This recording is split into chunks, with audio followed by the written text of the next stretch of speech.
Media massa menjadi bagian yang tidak terpisahkan dari sejarah perjuangan Nahdlatul Ulama.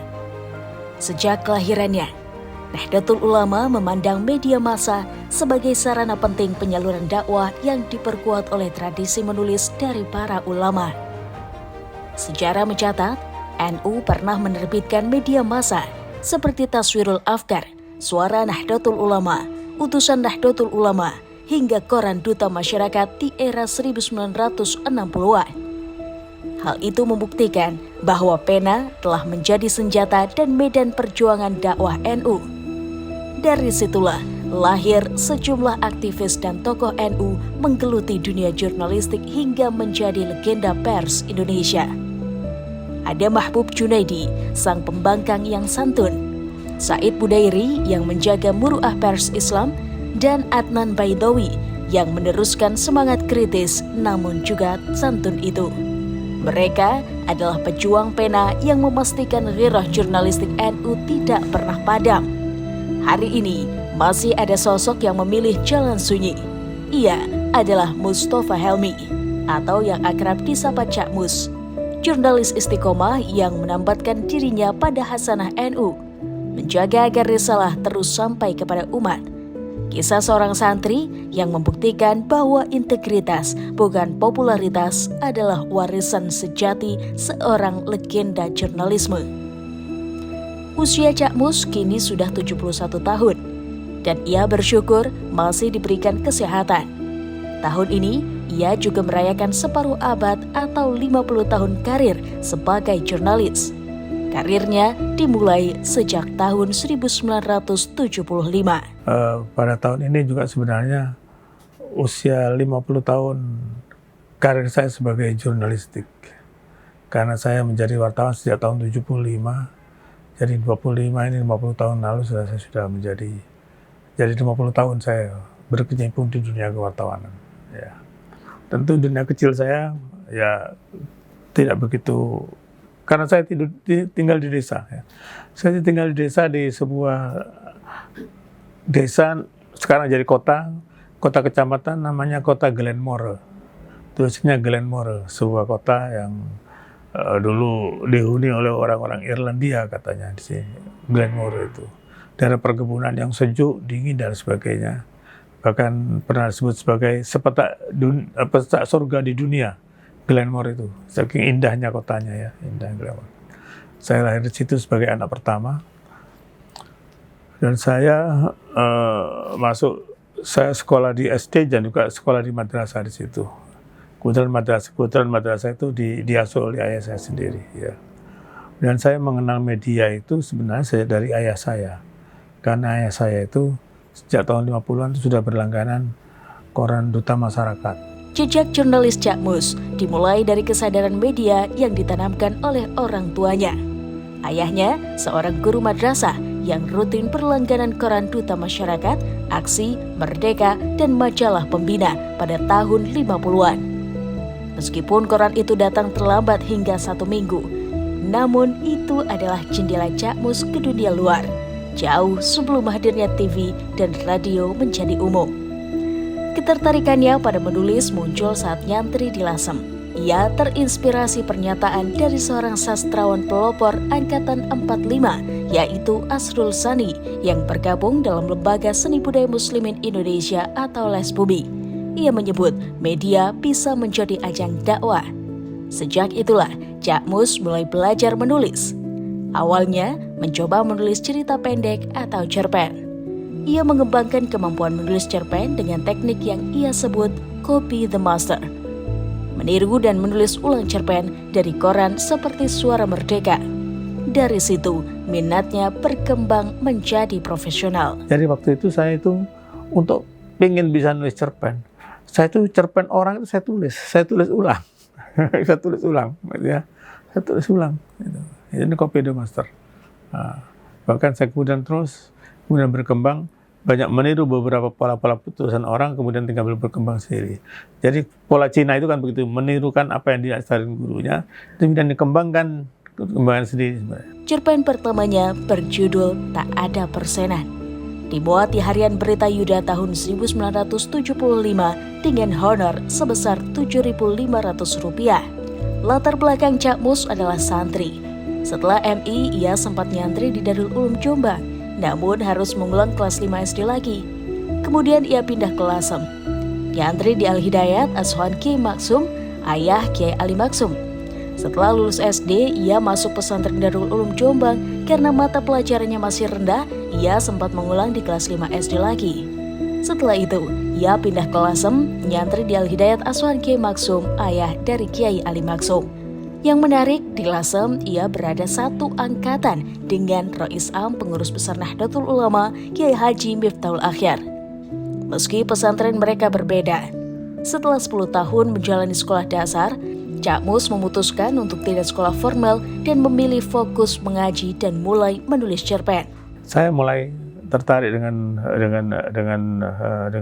dunia jurnalistik, tapi saya tidak pernah sekolah, ya kan? Kan tidak punya ijazah saya. Tidak punya ijazah SMP, tidak punya ijazah SMA, tidak ada perguruan tinggi. Bagaimana cara masuk perguruan tinggi? Ada cerita sebenarnya yang menarik mengapa saya bisa masuk perguruan tinggi sebenarnya. Suatu saat ayah saya haji tahun 74. Tahun 74 di sana ketemu mahasiswa Indonesia jadi tembus. Ada yang namanya Masyuri Naim. Masyuri Naim itu pernah jadi Suriah, Rais Suriah dulu. Zamannya Pak Kiai Sa'al Mahfud. Ketemu Masyuri Naim ayah saya. Terus pulang dia bilang, "Kamu bagaimana kalau kuliah di Madinah itu enak di Mekah?" Oh ya tertarik saya, tapi saya tidak punya ijazah. Hanya diusahakan mendapatkan ijazah dari kawan-kawan. Saya dapat ijazah mu'allimin 6 tahun. Nah, dari situ saya menghadap Kiai Ali Maksum untuk bisa mendapatkan nota dari Kiai Ali Maksum. Kiai Ali Maksum belum menulis waktu itu. Terus kepada Menteri Agama waktu itu Muti Ali. Muti Ali kebetulan murid beliau. Murid beliau di mana? Murid beliau di Termas, juga murid beliau dan menjadi kolega beliau di IAIN Sunan Kalijaga. Ya, Sunan Kalijaga. Surat itu saya sampaikan, tapi saya suruh menunggu, karena waktu itu belum ada peluang ya, belum ada lowongan untuk bisa belajar di sana. Waktu itu beasiswa ke Timur Tengah itu didominasi oleh tiga organisasi. Pertama Kementerian Agama, yang kedua punya Dewan Dakwah, ya Pak Nasir, yang ketiga Robito Mahid, Ittihadul Mubalighin Pak Sehu. Nah, Pak Sehu ini sudah penuh karena di banyak orang-orang pesantren hampir melalui Pak Sehu. Dewan Dakwah juga penuh karena sudah dipenuhi oleh kader-kader Dewan Dakwah dari daerah-daerah dan sebagainya. Hanya tinggal Kementerian Agama yang masih bisa. Tapi beberapa tahun saya tidak kunjung datang, ya kan, panggilan tidak punya kunjung datang. Hanya bagaimana ijazah ini saya manfaatkan untuk lain-lain sebagainya. Suatu saat ketika saya nyantri di Solo Tigo, ya. Jadi saya pernah nyantri kilat di Solo Tigo untuk menghatamkan kitab Muslim waktu itu. Di situ saya mendengar ada perguruan tinggi yang berbeasiswa, yang nggak pakai biaya. Wah, senang sekali saya waktu itu. Tapi dia tidak punya info lebih jauh, hanya menyebutkannya ada sebuah perguruan tinggi, namanya Perguruan Tinggi Ilmu Al-Quran, yang gratis, katanya gitu. Wah, karena saya tidak bisa mencari info gimana, saya mencari infonya melalui harian Yuda Minggu, mingguan Yuda Minggu. Ya di hari Berita Yuda itu punya edisi minggu namanya Yuda Minggu, ya. Di situ ada konsultasi mahasiswa dan pelajar. Saya tanya di situ bagaimana caranya. Tapi saya kan di desa, saya tidak berlangganan Yuda Minggu. Jadi saya gambling aja. Nanti siapa yang tahu jawabannya saya tidak tahu karena saya nggak tahu. Kok yang dilala ada tetangga saya itu beli Yuda Minggu yang menjawab pertanyaan saya. Jadi secara kebetulan. Secara kebetulan kemudian terus cara prosedurnya apa lewat provinsi, dan di atas di provinsi saya mencoba untuk belajar waktu itu. Bahasa Inggris saya pelajari selama 1 bulan, belajar sendiri, ya. Belajar sendiri melalui radio Australia. Akhirnya saya ikut tes, kemudian di Jawa Timur, alhamdulillah ternyata lolos. Selama kuliah di PT IKI tahun 1975, ia melihat kampusnya sepi dari media. Ia lantas menginisiasi kembali media kampus Fajrul Islam yang lama tak terbit dan menerbitkan majalah dinding dunia kampus. Ia juga sempat menjadi pemimpin redaksi majalah Tilawah pada tahun 1978 hasil kerjasama dengan LPTQ. Berbeda dengan mahasiswa lain yang mayoritas mahasiswa adalah qori dan dai, Cak Mus tetap menggeluti dunia jurnalis dengan menghidupkan pers kampus. Kebetulan kawan-kawan saya itu kan qori semua. Ada qori, ada mubalek. Saya sebenarnya nggak bakat jadi qori, nggak bisa. Suara saya pas-pasan, juga tidak bisa jadi mubalek. Ya udah saya menggeluti dunia satu ini. Ya kan. Saya menulis di koran untuk dapatkan duit. Kalau kawan-kawan bisa dapat duit dari jasa-jasa lain, saya mencoba mendapatkan duit dari menulis di koran. Selain aktif di dunia jurnalistik, Cak Mus juga aktif di Pergerakan Mahasiswa Islam Indonesia atau PMII. PB PMII periode 1981 hingga 1985 era Ketua Umum Muhyiddin Arubusman. Cak Mus tercatat sebagai wakil sekjen. Sebagai aktivis mahasiswa, Cak Mus pernah merasakan represi kekuasaan terhadap daya kritis mahasiswa melalui kebijakan normalisasi kehidupan kampus dan Badan Koordinasi Kemahasiswaan, populer dengan nama NKK-PKK. Tahun 1980, saat masih sarjana muda, ia melamar dan lolos menjadi wartawan majalah Tempo, salah satu majalah paling bergengsi saat itu. Di Tempo, ia mengabdi selama 7 tahun, mulai dari 1982 hingga 1987. Waktu itu ada lowongan, ya. Jadi ada kawan sekamar saya itu bawa majalah Tempo, itu ada lowongan. Tempo membutuhkan wartawan. Nah, saya melamar waktu itu. Nah, disyaratkan sarjana, tapi sebelum sarjana saya masih sarjana muda. Nah, saya lampirkan kartu mahasiswa masih sarjana muda. Akhirnya udah ada beberapa orang dites waktu itu. Banyak dites, akhirnya ada lolos 5 orang. Untuk Tempo, untuk Zaman juga lolos 5 orang, majalah Zaman. Tahun 80. Ya, saya belum banyak sarjana muda waktu itu, tahun 80.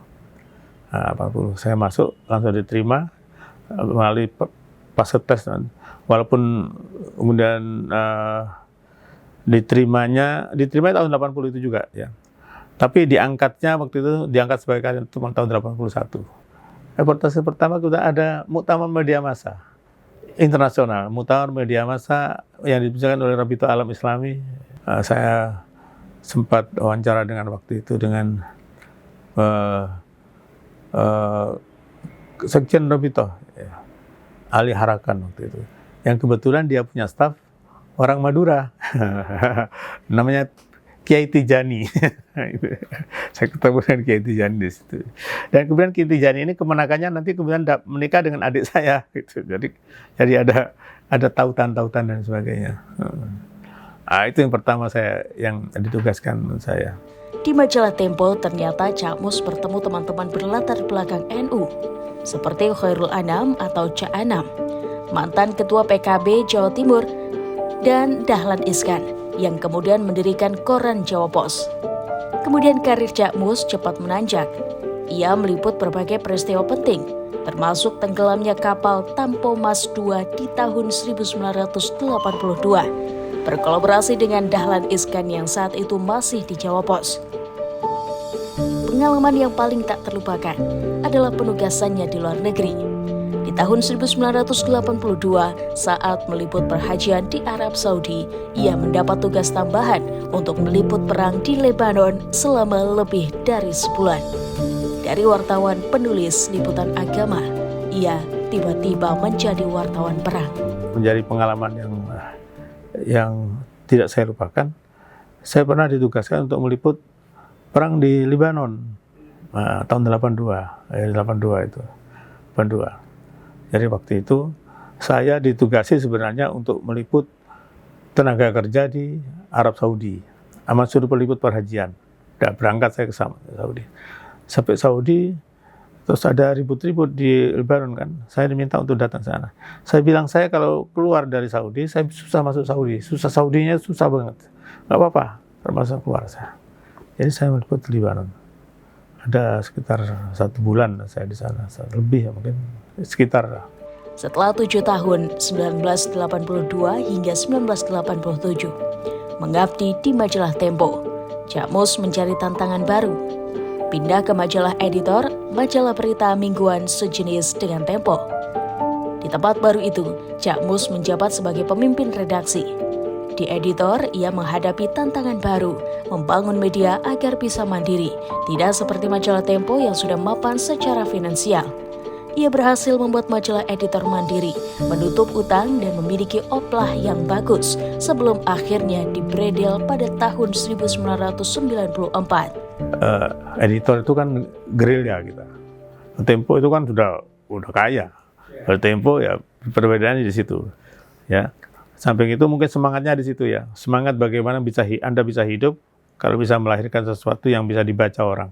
Nah, kalau di Tempo apapun Anda biar tidur pun bisa digaji kita, ya kan? Istilahnya begitu.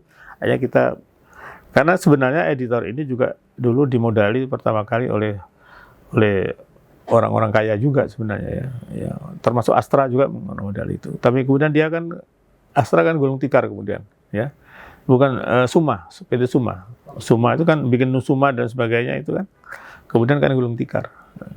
Kemudian kita sejak saya megang itu editor, Dilalah itu kita bisa mandiri. Ya, Dilalah itu bisa mandiri. Jadi bisa menutup utang, oplah juga bagus dan sebagainya. Itu Dilalah itu. Ya. Sampai kemudian kita dibredel sama-sama Tempo. Saya banyak belajar dari Gunawan Muhammad dan Mahbub Junaidi. Kemudian saya akrab dengan Mahbub Junaidi karena pada saat-saat terakhir sering saya datang wawancara dengan Mahbub. Mahbub itu ya jadi dari gaya bahasanya beliau dan gaya cara pendekatan personalnya. Mahbub itu walaupun ngeritik orang bagaimanapun kerjaan, tapi orang itu tidak pernah marah dengan Mahbub. Itu yang saya pelajari, Pak. Ini menarik. Gunawan itu seorang intelektual ya. Dia tidak pernah lepas dari buku, ya. Dia menulis mesti istilahnya itu menghatamkan dari beberapa buku. Kemudian dia menulis, tuangkan dalam catatan pinggir dan sebagainya. Saya tangkap itu menulis itu harus menyampaikan kebenaran. Menyampaikan kebenaran. Nabi itu kan pembawa berita sebenarnya.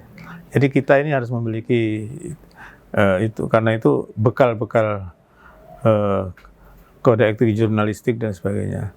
Bahkan saya sering menyampaikan, kalau orang mengamalkan kode etik jurnalistik dan dia saleh, saya kira dia bisa jadi wali, saya bilang gitu. Setelah media mainstream, Cak Mus berhijrah ke ranah NU. Ia membawa ruh jurnalisme investigatif ke majalah Risalah NU. Menjabat sebagai pemimpin redaksi, ia memilih jalan istiqomah ini sebagai bentuk khidmah dan kesetiaan spiritualnya pada Nahdlatul Ulama. Semula itu ketika saya di DR, majalah DR, saya datangi oleh Saifullah Yusuf Ma'arif Afandi, itu ngajak saya untuk menghidupkan duta masyarakat. Itu waktu awal-awal Gus Dur jadi presiden tahun 99.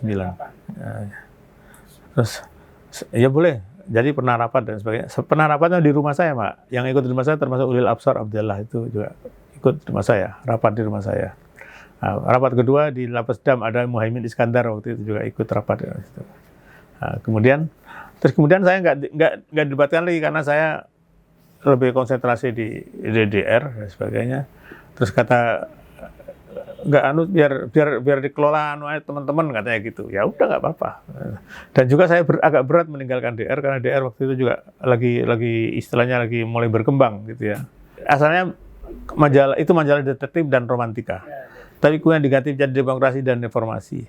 Nah, karena waktu itu jual beli jual seat kan, surat izin terbit. Nah, dari itu seatnya dibeli oleh Tempo, menjadikan majalah demokrasi dan reformasi, singkatannya dari DR itu.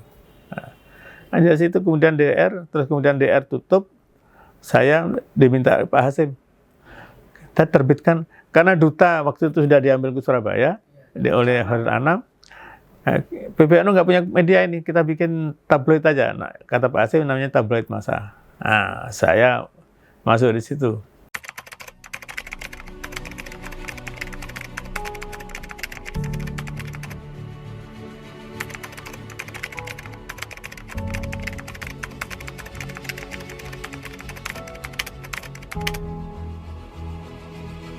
Pilihan ini menegaskan bahwa bagi Cak Mus, jurnalisme adalah semangat, tantangan, dan tugas moral, bukan sekedar tempat perogaji nyaman. Semangat inilah yang kemudian ia bawa saat kembali ke pangkuan NU untuk mengelola majalah Risalah NU. Sikap rendah hati dan pemikirannya yang mendalam tentang jurnalisme sebagai tugas moral adalah warisan yang ia berikan bagi generasi muda NU. Cak Mus telah membuktikan bahwa keistiqomahan dalam jurnalisme bisa menjadi ladang khidmah yang subur bagi NU. Ia mewarisi tradisi para pendahulu dari Mahbub Junaidi, Said Hudairi, hingga Adnan Baidowi yang menggunakan pena sebagai alat perjuangan moral dan intelektual. Saat banyak orang memilih jalan yang instan dan sensasional, Cak Mus memilih jalan pena yang sabar dan bijaksana. Maka kita belajar dari Cak Mus bahwa ada keberanian yang lebih agung daripada meliput perang, yaitu keberanian untuk tetap jujur dan sederhana di tengah gemerlap dunia.